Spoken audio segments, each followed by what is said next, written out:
आपको मालूम होना चाहिए, और अगर ना मालूम हो तो सुन लो।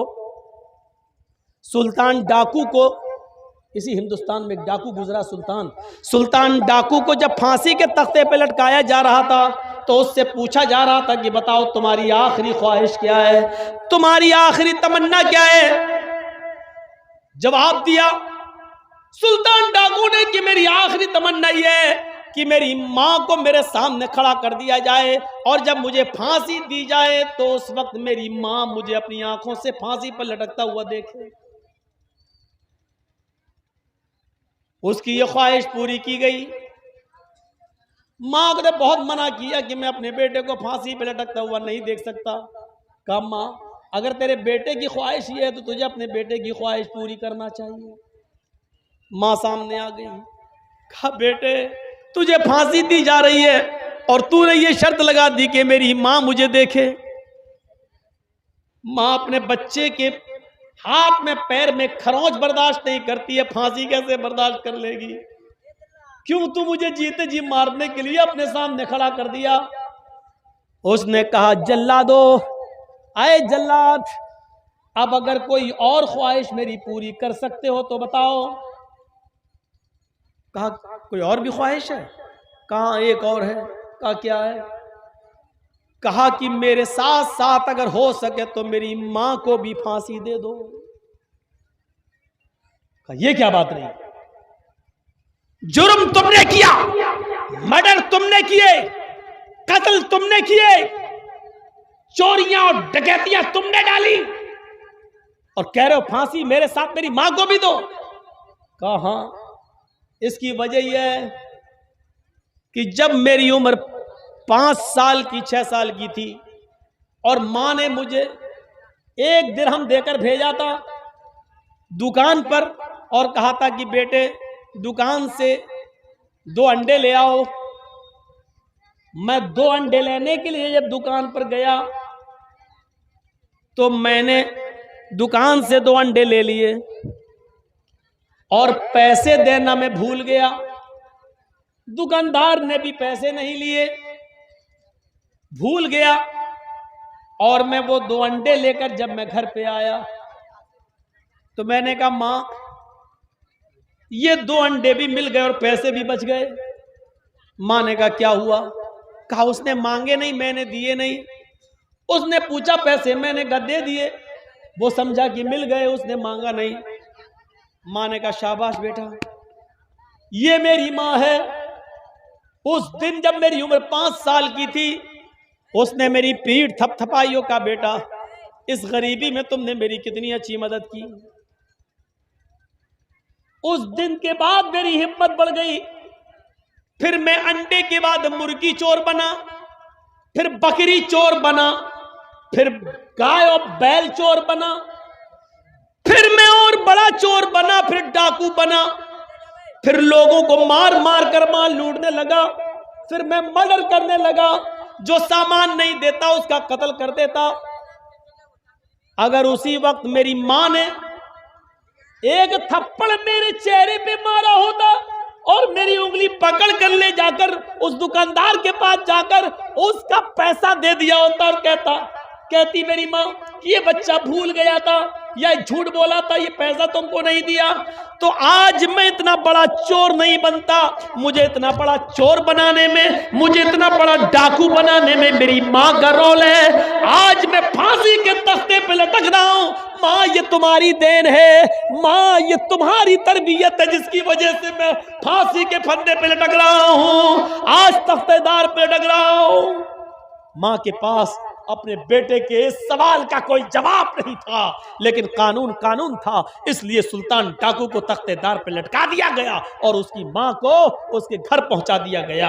माएं अपने बच्चे को तरबियत देकर अब्दुल कादिर जिलानी भी बना सकती हैं और मां अपने बच्चों की तरबियत न देकर सुल्तान डाकू भी बना सकती हैं। Mother's lap is first college for children. मां की गोद ये बच्चे का पहला मदरसा है। बच्चा मां की गोद से जो तरबियत सीखेगा वो सीखता है, और बच्चे को अगर मां ने नहीं सिखाया तो दुनिया की किसी यूनिवर्सिटी से कोई अच्छा लड़का अच्छी तरबियत लेकर नहीं उठेगा। यहां जितने शराब पीने वाले हैं जरूर उनकी शराब पीने में उनके माँ बाप का कोई रोल रहा होगा, वरना कोई नौजवान शराब नहीं पीता। अगर कोई बीड़ी सिगरेट और पान तंबाकू का खुगर है तो ये तरबियत तुम्हारे माँ और बाप की है, माफ कीजिएगा। अगर कोई शराबी शराब पीता है तो ये तरबियत तुम्हारी माँ और बाप की है। अगर कोई 200 और 500 और 1000 रुपए में जाकर लड़कियों के जिस्मों से खेलता है और जिना करता है गुमटियों पर या फिर अड्डों पे और चकलों पे जाके, तो इसमें तुम्हारी नहीं तुम्हारे माँ बाप की तरबियत का रोल है। तरबियत दो अपने बच्चे को उस सहाबिया की तरह जिसके घर में एक बच्चा पैदा होता है, छोटा बच्चा। सहाबिया कहती हैं मेरे घर में जब एक छोटा सा बच्चा आया, एक मेहमान आया मेरे घर में, उस बच्चे माँ का किरदार देखो। बच्चा जब पेशाब करता था, छोटा बच्चा बिस्तर पे जब पेशाब करता था तो माँ पानी का भरा हुआ एक बर्तन उसकी शर्मगाह पर डाल देती थी। बच्चे ने जब जब पेशाब किया माँ ने पानी डाला और ऐसे उसके साफ कर दिया, धुला दिया। बच्चा बचपन से पैदा होने से लेकर 1 साल तक इसी माहौल में रह के जब पेशाब करता था तो माँ उसकी शर्मगाह पर पानी डालती थी। आज बच्चे का पहला दिन है उठकर खड़ा होने का। आज पहला दिन है, बच्चा खड़ा हुआ है, थोड़ा थोड़ा चल रहा है, बच्चे को पेशाब लग रहा है। बच्चे ने देखा, मां देख रही है दूर से कि देखें बच्चा क्या करता है। बच्चा अपने पैरों के बल खड़ा होता है और धीरे धीरे चलता है। नाली में वो पेशाब करने जा रहा है, लेकिन उसने क्या देखा कि मां जो पानी का गिलास या बर्तन प्याला जो मेरी शर्मगाह पे डालती थी, उसने उसी पानी के प्याले को उठाया। थोड़ा सा पानी था, वो बच्चा दोनों हाथ से पानी का प्याला उठाकर चला गया। उसने जमीन पर प्याला रख दिया, नाली में पेशाब किया और पेशाब करने के बाद उसने पानी का वो प्याला ऐसे ही अपनी शर्मगाह पे डालकर ऐसे ऐसे धोने लगा। मां दूर से अपने बच्चे को देख रही है। बच्चे ने, वो नहीं जानता इस्तंजा किसको कहते हैं, छोटा सा बच्चा है। माँ सिर्फ ये देखना चाहती है कि मैंने अपने बच्चे की शर्मगाह पर पेशाब की जगह पर पानी डाला, ये बच्चे को वो तरबियत मिली या नहीं। पहला दिन था, माँ ने देखा कि मेरा बच्चा पानी का प्याला उठाकर गया, बैठ गया, पेशाब किया, पानी का प्याला अपनी शर्मगाह पे डाला। माँ की आंखों में खुशी के आंसू आ गए, माँ की आंखों में खुशी के आंसू आ गए और चीखते हुए कहती है फुज़्तु बिरब्बिल काबा, काबे के रब की कसम में कामयाब हो गई, काबे के रब की कसम में कामयाब हो गई। मैं अपने बच्चे को जो सिखाना चाहती थी मैं उसमें कामयाब हो गई, मैं अपने बच्चे को जो तरबियत देना चाहती थी मैं उसमें कामयाब हो गई। अपने जलसों में आई हुई औरतों पर नजर डालो, इनके बच्चे पेशाब कैसे करते हैं। 4-4 और 5-5 साल के बच्चों के पैंट की चैन खोली, बेटा इधर कर ले, और मां के सामने खड़े होकर पेशाब करते हैं। ये माएं अपने बच्चों को क्या तरबियत देंगी। आप भी अपने बच्चों को पैंट की चैन खुलाकर खड़े होकर पेशाब कराते हैं, आप अपने बच्चों को क्या तरबियत देंगे। हमारे बच्चे जिन स्कूलों में पढ़ते हैं उधर भी सिस्टम खड़े होकर पेशाब करने का है। पैंट की चैन खोली और गधे और कुत्ते की तरह खड़े होकर पेशाब करते हुए हमारे बच्चे नजर आएंगे। स्कूलों में सिस्टम है और वहीं से इस सिस्टम सीख कर आने के बाद पीएचडी करके डॉक्टर बनकर निकलने वाला, एमबीबीएस और एमएस और एमडी करके भी डॉक्टर बनकर आने वाले आज भी बहुत से ऐसे मिल जाएंगे जिन्होंने स्कूलों से कुछ नहीं सीखा है और आज भी खड़े होकर पेशाब करने वाले तुम्हें एयरपोर्ट पे मिल जाएंगे, स्टेशनों पे मिल जाएंगे, बस स्टॉप पर मिल जाएंगे, हर जगह जो खड़े होकर पेशाब कर रहे हैं। ये दिया है आज के कॉलेजेस और यूनिवर्सिटी ने, इतना पढ़ाने के बाद भी जो ये तालीम नहीं दे सके कि खड़े होकर पेशाब करने के बाद जो छींटे तुम्हारे कपड़ों पे आएंगी उसका कितना अजाब तुम्हें पड़ेगा, ये नहीं बता सके, आज भी इतनी तालीम नहीं दे सके। इसलिए हमें और आपको तरबियत देखना है, तरबियत कहां से मिलेगी।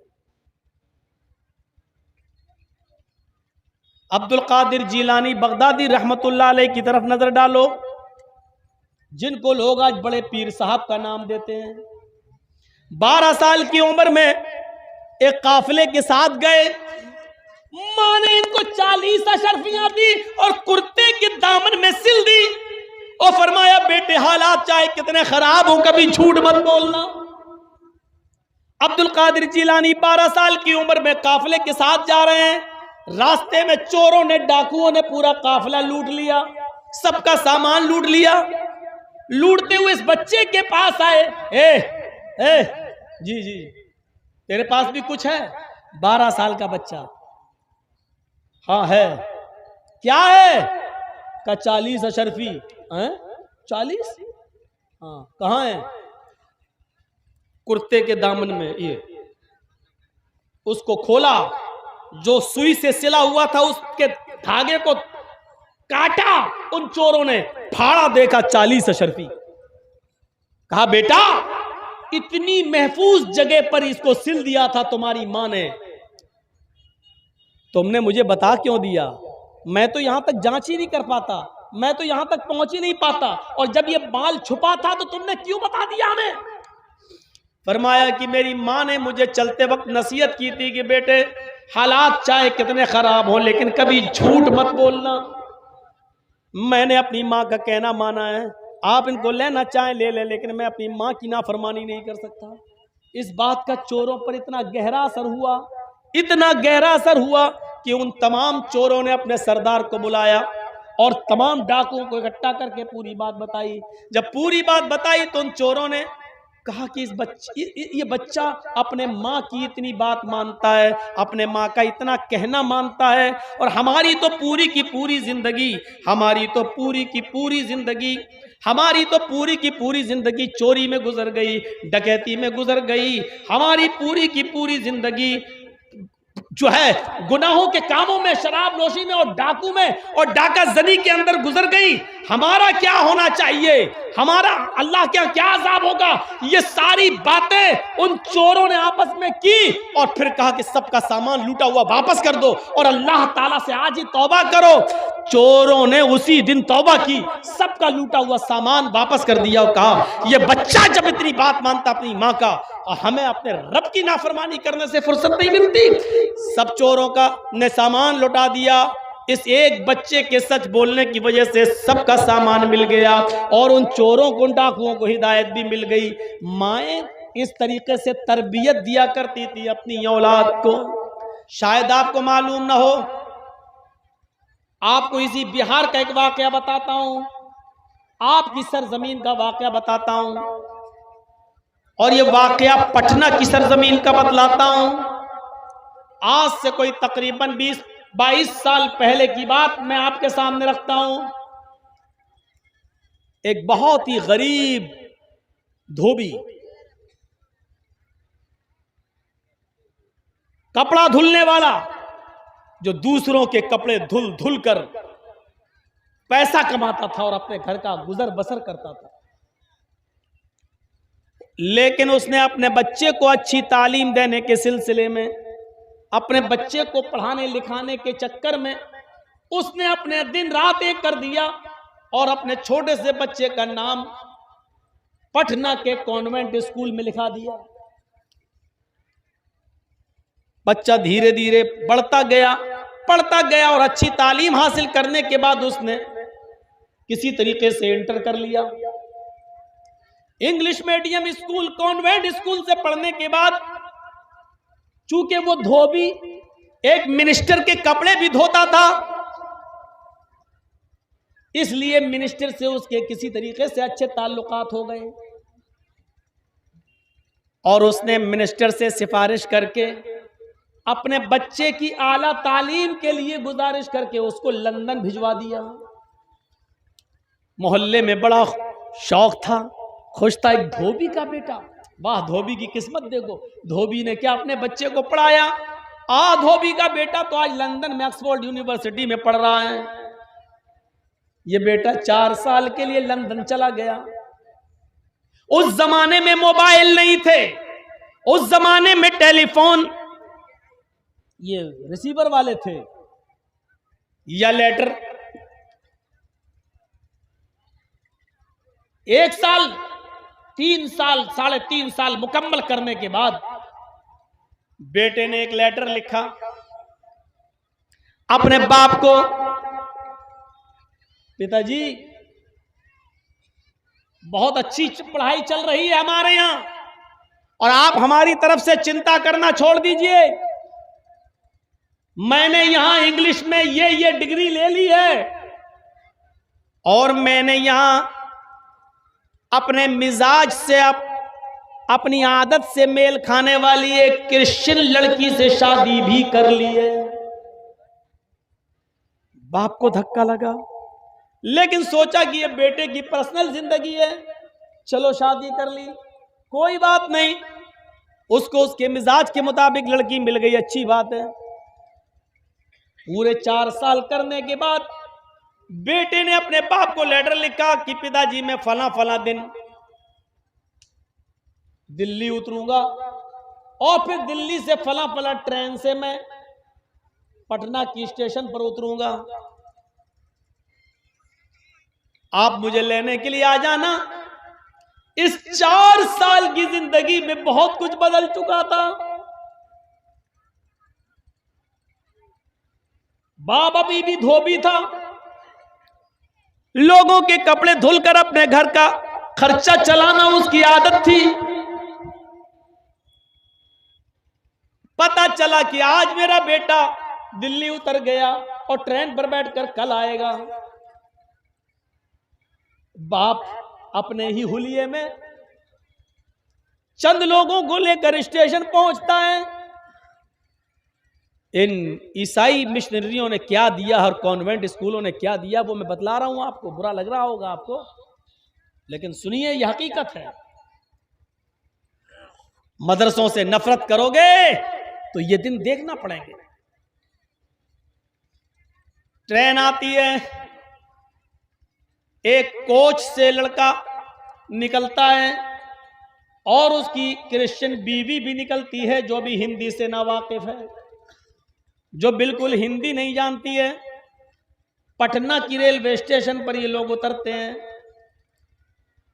गले मिला जाता है। बाप ने अपने बेटे को फर्ते मोहब्बत में सीने से चिपका लिया कि आज मेरा बेटा पढ़ लिख कर आया है। क्रिश्चियन लड़की थी, वो क्या जाने भारतीय सभ्यता को, न उसने सर पे ओढ़नी डाली और हिंदू भाइयों में जैसे पैर छुए जाते हैं ससुर के, उसने ऐसा कुछ नहीं किया। बाप ने सोचा कि हम इंग्लैंड का जो हाल है वही होगा, यहां आएगी तो धीरे धीरे सब देख लेगी, संभल जाएगी। बाप ने फरते मोहब्बत में अपने बच्चे का, अपने बेटे का, अपनी बहू का सारा सामान उठाकर अपने सर पर लाद लिया। बाप बाप होता है। चलो अब मेरी गरीबी के दिन दूर हो जाएंगे, मेरा बेटा पढ़ लिख कर आया है, मिनिस्टर से बात करके उसको नौकरी लगवा देंगे, या इतनी बड़ी डिग्री मिल गई है वो उसको खुद ही नौकरी मिल जाएगी। फरते मोहब्बत में बाप ने सामान उठा लिया अपने सर के ऊपर और लेकर चलने लगा। उसकी बीवी समझ नहीं पाई कि ये कौन आदमी है और कुलियों की तरह अपने सर पर सामान कैसे लाद लिया। उसने पूछा, हु इज ही? क्रिश्चियन लड़की अपने पति से, हस्बैंड से पूछती है, हु इज ही? वो कौन है जिसने ये सामान अपने सर पर लाद लिया? 4 साल लंदन में पढ़कर आने वाले लड़के ने देखा कि मेरी बीवी मेरी बाप को बहुत बुरी नजरों से देख रही है और ऐसा तो कभी लंदन में होता नहीं था। तो उसने आइडेंटिटी छिपा ली, ये नहीं बताया कि ये मेरा बाप है। उसने कहा, क्या हुआ? Who is he? कौन है? लड़के के मुंह से जुमला निकला, ही इज माई सर्वेंट, ये मेरा नौकर है। बाप चाहे कितना बड़ा गंवार रहा हो, लेकिन टूटी फूटी इतनी अंग्रेजी तो जानता ही था। बाप आगे आगे सामान उठाकर चल रहा था। जब उसकी बीवी ने पूछा, हु इज ही? वो कौन है? और उस पर बेटे ने जवाब दिया, ही इज माई सर्वेंट, तो कदमों के नीचे से जमीन सरक गई।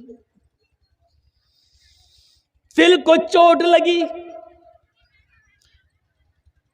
एक मर्तबा तो सोचा काश जमीन फट जाती, मैं जमीन में धंस जाता। क्या यही दिन देखने के लिए अपने बच्चे को कॉन्वेंट में डाला था? क्या यही दिन देखने के लिए मैंने मिनिस्टर से सिफारिश करके मैंने लंदन पढ़ने के लिए भेजा था? और क्या लंदन में 4 साल रहने के बाद ये वो सीख कर आएगा? बेटे ने जो जवाब दिया उस पर बाप को इतना सदमा नहीं हुआ जितना सदमा फ्यूचर को लेकर, मुस्तकबिल को लेकर होने लगा कि अब मेरी जिंदगी तो चंद दिनों की है। ये अंग्रेज औरत जो मेरे घर में आ गई, इससे जो बच्चे पैदा होंगे उन बच्चों का क्या होगा? मेरे मरने के बाद मेरी बीवी को भी अपनी मां समझेगा या नहीं समझेगा? ये औरत उसको अपनी सास मानेगी या ना मानेगी? इधर मैं मर गया तो मेरी बीवी कहीं दर दर की ठोकर ना खाने लगे, 2 टाइम का कोई खाना भी देगा या ना देगा? ये सारे ख्यालात उसके जहन में आने लगे। फिर भी औरत के सामने, उसकी नई बीवी के सामने अपने इस बाप ने अपनी जबान न खोली और सामान ले जाकर अपने घर में रख दिया और एक कमरे में बता दिया कि बेटा ये तुम्हारा कमरा है, ये तुम्हारी बीवी का कमरा है। और खुद नौकरों की तरह रहने लगा कि मेरी बहू को इस बात का इल्म ना हो कि ये मेरा बाप है, वरना क्या सोचेगी और मेरे बेटे की इज्जत में कहीं फर्क ना आ जाए। बेटे को एक नौकरी मिल गई, वो ऑफिस जाने लगा। बाप अपने बेटे का लंच लेकर कभी कभी ऑफिस जाता था। लोग उससे पूछते थे बेटे से ये कौन है? उस वक्त भी वो सच्चाई बताने से इनकार करता था और कहता था ये मेरा पड़ोसी है। कभी कहता था कि ये मेरा जानने वाला है, कभी कहता था ये मेरे जानने वाले के बाप हैं, कभी कुछ कभी कुछ। एक दिन किसी ने पूछा भाई बताओ ये रोजाना आता है, ये कौन है? लड़के ने कहा ये मेरे जानने वाले हैं, खाना लेके आते हैं। बाप आज गुस्सा बर्दाश्त न कर सका और बाप ने छूटते ही कह दिया बेटा मैं तेरा नहीं तेरी मां का जानने वाला हूं। बेटा मैं तेरा नहीं तेरी मां का जानने वाला हूं, ताकि सबके सामने एहसास हो सके। लोगों ने कहा क्या मतलब? कहा ये अच्छी तरीके से जानता है इसकी मां कौन है और मेरा उसकी मां के साथ ताल्लुक है, यानी वो मेरी बीवी है। लड़के को आज बड़ी शर्म आई कि सबके सामने बाप ने अपने आप को मेरा बाप कह दिया। उसने कोर्ट में जाकर मुकदमा दायर कर दिया और एक नोटिस भेज दिया और अपने बाप को हुक्म दिया कि कोर्ट में ये साबित करो कि मैं तुम्हारा बेटा हूं, वरना जिंदगी तुम्हारी तबाह कर दूंगा। मुकदमा लड़वाते लड़वाते मेरे प्यारे साथियों वो मुकदमा पटना की अदालत में चला, लेकिन भारत की अदालत इतनी जल्दी फैसले कहां करती है? मुकदमे लटके रहते हैं। मुकदमा खत्म होने से पहले ही बाप का इस दुनिया से इंतकाल हो जाता है, ये बाप इस दुनिया से चला जाता है, ये धोबी मर जाता है। मेरे भाइयों गौर करो कि कॉन्वेंट स्कूल में उसने पढ़ाया था कि मेरा बेटा एक अच्छी पढ़ाई पढ़ेगा, आला तालीम हासिल करेगा। लंदन भेजा सिफारिश करके कि पढ़ लिख कर आएगा तो मेरी गरीबी दूर होगी, फ्यूचर अच्छा होगा। लेकिन क्या मालूम था कि मुझे इस बेटे को अपना बेटा साबित करने के लिए मुकदमा लड़ना पड़ेगा और मेरा बेटा इस बात पर मेरे ऊपर नोटिस भेज देगा कि तुम मेरे बाप हो, ये कोर्ट में साबित करो। मेरे प्यारे साथियों आज की मौजूदा तालीम में और मौजूदा कॉन्वेंट ईसाई मिशनरियों ने बाप और बेटे की तमीज को भी खत्म कर दिया है।